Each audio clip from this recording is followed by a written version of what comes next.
As a kid, you teach kids that they can ask for whatever they want, and on Christmas morning, they receive whatever they ask for. You know why? A child thinks I can ask for whatever I want and I get whatever I want. It's unfortunately, by the time they're 21 years old, they've been told 50,000 times, no, you can't go to college. No, you're not smart. So as a child, they're taught you can ask for anything you want. They didn't question. They don't have doubts in their head. They don't have the seeds of doubt. But as we get older, we're told no so many times. We've been programmed for failure.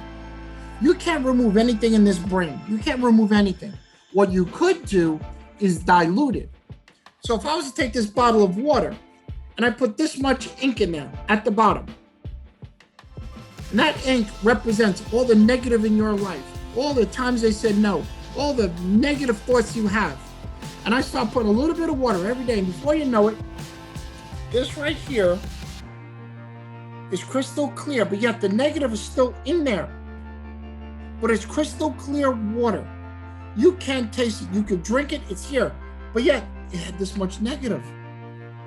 It's our job as adults. We're all smart, and there's no excuses.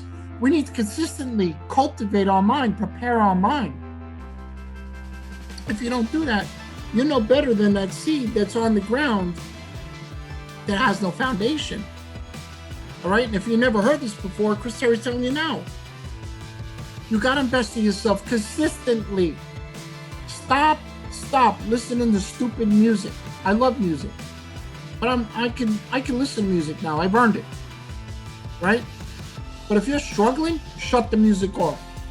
Listen to things that are going to turn you the right way. The William Walker Atkinsons, the Bob Proctors, the Jim Rohns, the whoever else is out there.